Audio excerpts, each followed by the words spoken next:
De cada 10 adultos, pelo menos 1 ou 2 são vítimas da doença do refluxo gastroesofágico.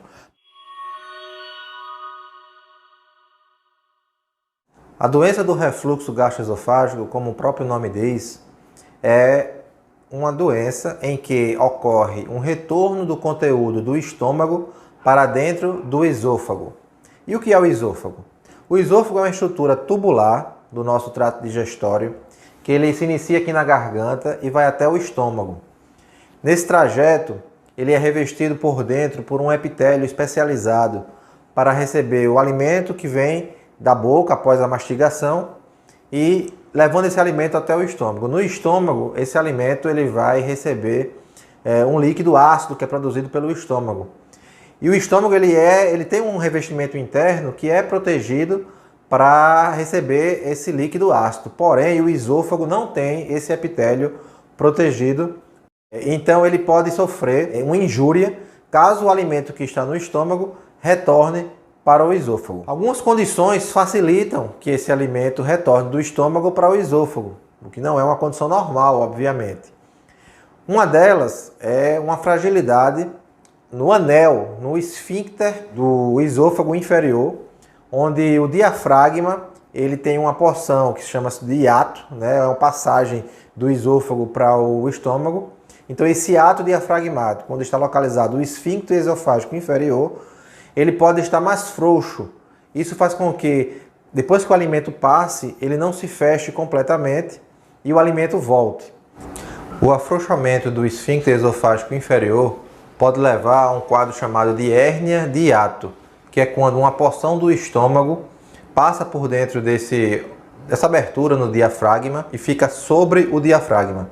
É o que nós chamamos de hérnia de hiato, que é um quadro que, em algumas situações, pode necessitar de correção cirúrgica. Isso seria uma das causas do refluxo.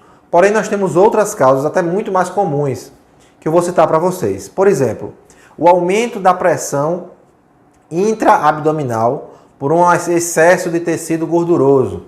Então, a obesidade, estar acima do peso, usar roupas muito apertadas, aumentam a pressão intraabdominal, o que vai fazer com que o alimento que está dentro do estômago seja forçado a atravessar de volta esse esfíncter esofágico indo para o esôfago.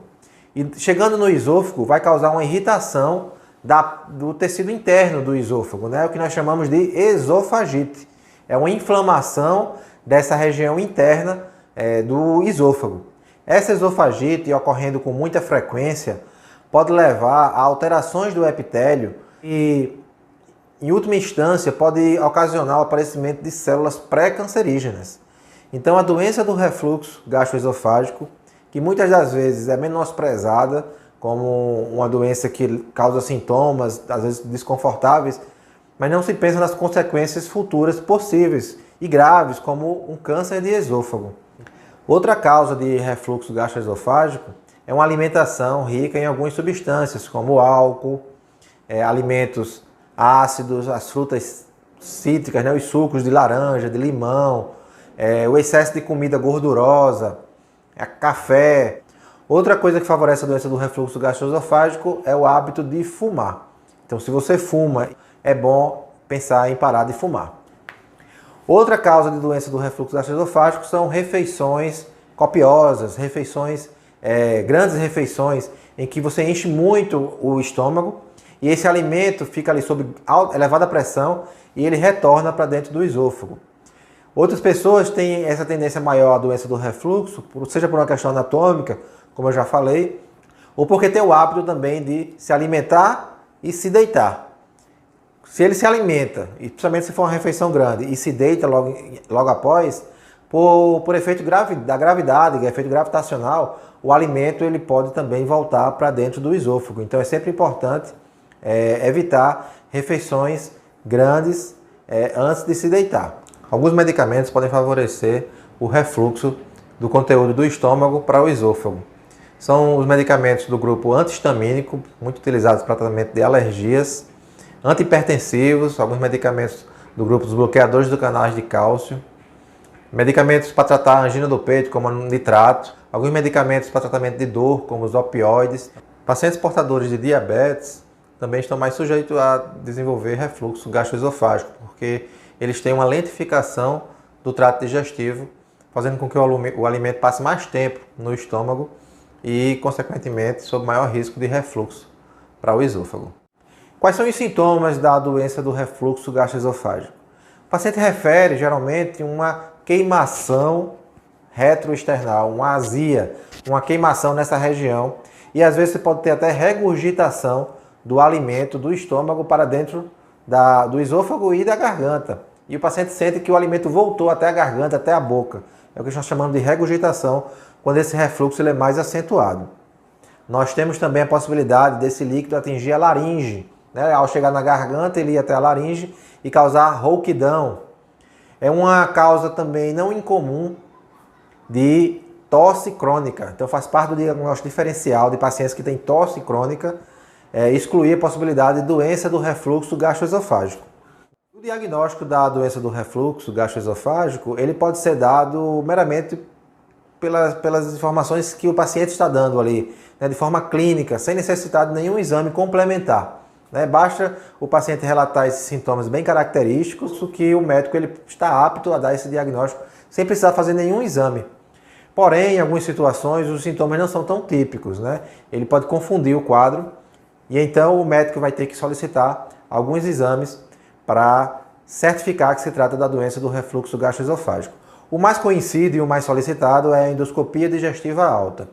Esse exame é onde é passado uma espécie de tubo, né, que vai com uma câmera na sua extremidade. Essa câmera entra pela boca e vai até o esôfago e ele filma o esôfago, filma o estômago e vai visualizar alterações a nível de esôfago distal que estariam relacionadas à doença do refluxo gastroesofágico. Um outro exame que pode ser feito é a pH-metria.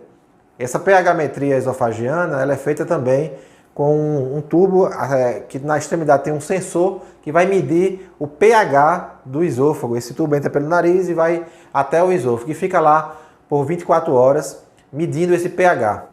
Vai ser visto que esse pH está baixo, indicando uma acidez no esôfago que não deveria acontecer. Um outro exame que pode ser solicitado, né, além da endoscopia e da pH-metria, é a manometria. Né? Neste exame, o médico vai também verificar como é que está a pressão dentro do esôfago.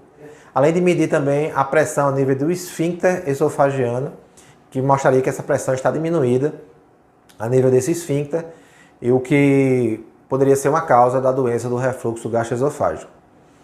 Então, quando o médico ele realiza uma endoscopia e visualiza que tem alguma alteração ali no esôfago mais distal, né, o esôfago mais próximo do estômago, ele vai fazer uma biópsia. A biópsia ele vai retirar um pedaço de tecido e vai levar para estudo. Porque nessa biópsia ele pode encontrar alterações do epitélio que são pré-cancerígenas, como eu falei. Né? Então, nesse caso, o paciente teria que ficar fazendo endoscopias com uma certa periodicidade para ser feita essa biópsia e observar se esse tecido pré-cancerígeno não se transformou em câncer. Com relação ao tratamento, o tratamento não medicamentoso seriam evitar os alimentos que mais comumente causam a doença do refluxo gastroesofágico, que eu já falei, alimentos ácidos, álcool, cafeína, evitar o consumo de sucos, de frutas cítricas, né, como laranja, limão. As pessoas que têm refluxo gastroesofágico devem evitar líquido nas principais refeições, sobretudo as bebidas gaseificadas. E alguns alimentos que o paciente venha a perceber que no seu dia a dia também piora a azia, ele deve evitar. Alimentos gordurosos também, sobretudo. Chocolate, alguns pacientes se referem muito à azia quando comem bastante chocolate. Então essas seriam as medidas não medicamentosas do ponto de vista alimentar. Além de, claro, evitar refeições, pelo menos 2 horas, preferencialmente 3 horas antes de se deitar. Ao se deitar, elevar a cabeceira da cama, pelo menos 15 centímetros, para que a gravidade não contribua para o efeito do refluxo ao se deitar. Um outro tratamento não medicamentoso, perder peso para quem está acima do peso, evitar roupas apertadas que comprimem a região do abdômen e poderia aumentar a pressão intraabdominal. Do ponto de vista de medicamento, nós temos pelo menos 3 classes de remédios. Nós temos os antiácidos, né, que seria o hidróxido de alumínio, por exemplo. Nós temos os inibidores de bomba de próton, que são o esomeprazol, o esomeprazol, lansoprazol, só para citar alguns para vocês. Nós temos ainda os procinéticos, que são medicamentos que atuam na motilidade do trato digestório, vai favorecer o esvaziamento gástrico e vai desfavorecer o retorno do alimento para o esôfago. E nós temos o tratamento cirúrgico, que ficaria reservado para um último caso, quando as medidas não farmacológicas associadas com as medidas farmacológicas não surtiram efeito. Então, o recado que fica é, se você tem sintomas que possam estar relacionados à doença do refluxo, procure um médico. Apenas o médico estará habilitado para dizer se isso é ou não a doença do refluxo gastroesofágico, prescrever o seu tratamento e, se for o caso, indicar algum exame para que seja feito, para confirmar e acompanhar por alguns meses aí esse tratamento.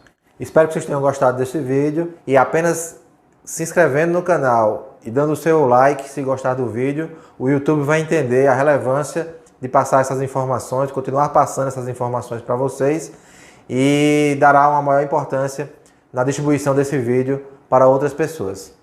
Forte abraço a todos!